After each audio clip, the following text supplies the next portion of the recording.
And in England, of course, Hitler had ordered his Luftwaffe, his Air Force, to absolutely destroy England. He said, we'll bomb you into submission. We'll bomb you till there's no buildings left. And they bombed them 24 hours a day. The English people was a good, staunch people. I loved them for what they went through. They went through a lot. You couldn't have a light. You couldn't light a cigarette. They gave us things if you smoked a cigarette that it's a tube like you stuck your cigarette down in that tube and breathe air through it, and that would light your cigarette light. But at nighttime, there's no such thing as any kind of a light in England. And they put us in a barracks there the first night that I was there. And what they did, the English made a wood block like, and put some straw in there, and that was our bed. You had to put your blanket down over that, and you had two blankets, one to sleep over you and one under you. And I made a mistake there. I had been trained, I'd been on maneuvers and things like that in Louisiana where you would sleep out and everything, but most of the times it was in pup tents. And you always kept your gas mask and everything right where you could get a hold of it anytime you needed it. But I made a mistake. I took my shoes off and my clothes off and went to bed. And I hadn't been in bed over an hour or something like that. The air raid sirens went off and the planes started coming in bombing, and they were hitting all around us and everything. Well, they had told us they had trenches outside, that when the air raid shelter went off, air raid siren went off, that we should go get into the trenches to keep from one bomb killing everybody, you see. Well, there I was with my clothes off and pitch dark. And I had to run out in my underwear and get in the trench and spend about 5 hours in there while I was bombing. Then when you go back in, here comes another row of planes. It was one group after the other. I saw some of the awfulest air battles that you can ever think about in your life there.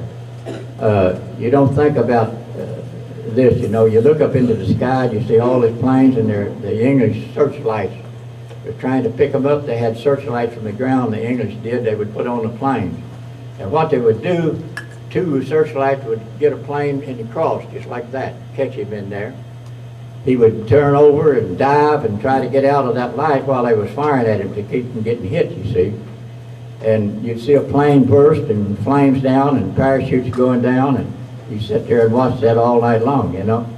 And but another thing, I seen English girls about 18 years old and manned in those aircraft guns shooting at those planes. And they would do that all night long. And that's one of the reasons that I admire the English people. Do you understand what they went through with? And we were under bombing attacks then constantly like that. So finally we got where we just went out, they put us out in the country. And we had tents, big tents for about 12 men or 15 men. But we couldn't sleep in those darn things because every time we'd go to sleep, the planes would come over and start bombing, so we just got where we'd take our blanket and go out and sleep in the field. And so there's some of the things you go through, but they moved us at night. You didn't always get to wave at the girls and everything like that, because they didn't want you to know, nobody to know where you was going.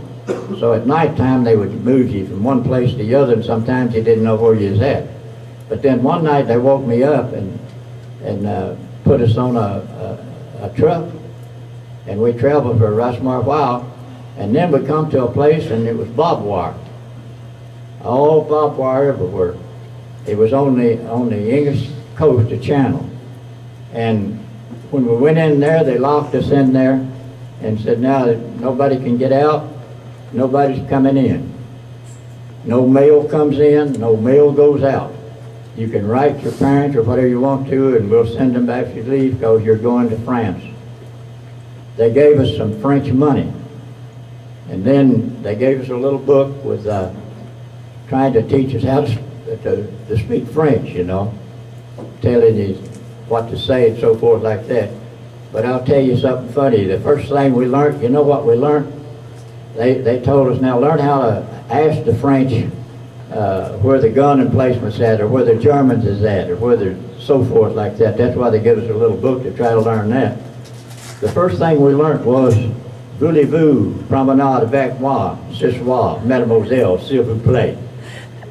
That means, will you take a walk with me tonight? So I knew that going in. But I didn't get to see Mademoiselle for the rest of a while. But anyway, that's some of the funny things that will happen to you. But they then loaded us on a ship. We were going to make the invasion on the 5th of June. They loaded us on the 4th of June on a boat. And we were shoulder to shoulder where they had us, and just crowded like you are here. And you couldn't hardly lay down or anything. And then there come a storm, and the English Channel got real rough, so they had to call that 5th of June off. And when they did, of course, that told us to be on that ship really too long. Some of them got seasick. Some guys will get seasick if they're on a ship and the water's real still. I don't know what's in their head or what. I never did get seasick in my life, and I've been in storms and everything, but they do. I'll tell you, while I'm thinking about that, what happened to me also. This was when I was coming home after the war was over. I got on a ship and we left out into the to the ocean there, come out by the Straits of Gibraltar and through the Straits of Gibraltar. I got to see that, the Rock of Gibraltar. And we got out on the sea, and it come one of the awfulest storms that you ever see. It's a really bad one. And we had an aircraft carrier with us, but we was in a small ship, and we was in the bunks, swinging bunks, you know.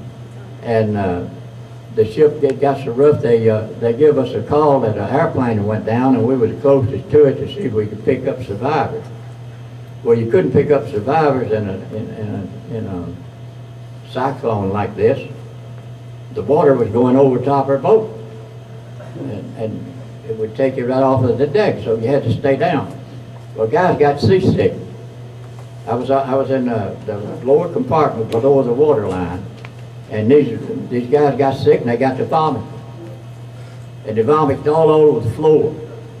And when the ship would list this way, it would go that way, hit the walls, splatter up, and I was up on my bunk there. And an officer of the ship come down, and he gathered up everybody that wasn't seasick, which happened to be me. I wished I'd have faked it. I wished I'd have made out like a sick. We had to scoop that up, put it in a big can, and pack it up and dump it. And that's what I was doing, you know, for not getting seasick. But from that on, I'll get seasick. But anyway, that's one of the things. I just wanted to skip with you and tell you things like that will happen to you. And it got so bad, it was really hard to make it there. But anyway, going back then to the invasion there, when they give us the French money and everything, we know then where we're going. That French money they give us was made by the American government. It wasn't like the regular French money, but it meant the same thing, you know. And I kept some of it and brought it home. It's worth a fortune now, and somebody snapped it on me, and I lost it. But they put us on this ship then, and we're fixing to, told us we're going to make the invasion, and they say they'd make it on the 6th. You know, Eisenhower decided we'd try to go in on the 6th. The English Channel was still rough. And we had 5,000 planes, or 5,000 ships that would participate in that. Everyone that had a gun would be firing over our heads. They had a battleship, 2 battleships, as I remember. And they had to load us off of the ship onto the little boats that was to go in the invasion with. There's little Higby boats, they call them. They was made out of plywood. They had to do this because they wanted something light and something that they could make lots of them and make them real fast. And the one that I got on was a small one. It was about for 49 men, I think. And we had to go over the ship in rope ladders. They had ladders over there. And the ship was listing like that, and you'd be hanging on that rope ladder going down to get on that little boat, and you'd be way out in the air sometime. And then when the ship would come this way, it'd cram you right against the ship. You understand what I'm talking about there? And some of them fell off of there, some of them got drowned. But we finally got us onto the boat, the little boat, the Higby boats that let down, the end lets down on them, and they put us out there, and we sailed around for a right smart while. Now we were about 10 miles from the English shore there in France, and the Germans had pillboxes there. They were concrete and steel. They were made, some of them were sunk nearly on the ground. They had sleeping quarters in there. They could cook in there. They could eat in there. They could live in there. And they could fire right down on that beach. They had it right in their control. They had slit trenches. They had, there was a mountain area there, a cliff like. They had, they went back in that cliff and put big guns back in there, and they was on railroad tracks. They could run them out and shoot at you. And then when you tried to shoot back at them, they just go back in there, you understand? So there's no way we could get it. If you tried to fight a plane to try to go in there and strafe him, you'd have to go straight at him, they'd knock him down. We couldn't do it. So we had to take that thing, and we got around it and surrounded it and just left them in there for a while. I don't know what happened to them later on. But my boat got hit, the little boat that I was in. I don't know what it hit. I don't know whether we hit a mine, or I don't know whether it was a shell, but it blew me into the air, and it woke me up when I come down. All I remember, my body got hot.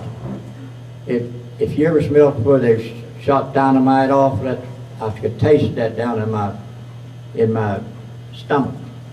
I was red hot, and then I hit the cold water. It woke me up. I had on a full fill pack, and I had a rifle and a gas mask and my ammunition and all of that stuff. But I hadn't hooked my full fill pack onto my belt. You know, they generally tell you to do that, but I had took training by the English commandos. They had trained me for the invasion of France there, and I had good training. They had told us don't never buckle that, because if you get in the water you can get drowned. Get it where you can throw your pack. I threw my pack off and started swimming in for the shore. I was a good swimmer now. I was raised on the Kentucky River, and I could swim when I was 4 or 5 years old. I could swim across the Kentucky River 5 or 6 times when I was 5 years old. And that saved my life. Because this is something else I had to tell you that I forgot there. In preparing us for the invasion, when we went in, whether it was barbed wired in before we got on the boat now, they took all of our clothes, everything we had, and give us new clothes. And what they were, they had treated these clothes because they thought the Germans would gas us when we went in. And I was familiar with that. My grandfather had been gassed and took all the meat off his legs. You know, that gas, they would put one dab on it, and they'll go right through your clothes and right through and on out, right through your leg. So they treated these clothes with this chemical that's made them real sticky and real stiff. And what they were was long underwear, and then OD trousers and shirts, which is wool. Your dress pants and dress shirts like they used to wear. That was next. Then over that was your fatigue clothes, like you see the people walk around with now, with the big pockets and all that stuff. Of that, and then a field jacket on top of that. That's an awful lot of clothes, and of course being treated with that chemical, they was real heavy. But they knew it was going to be cold when we got to the shore over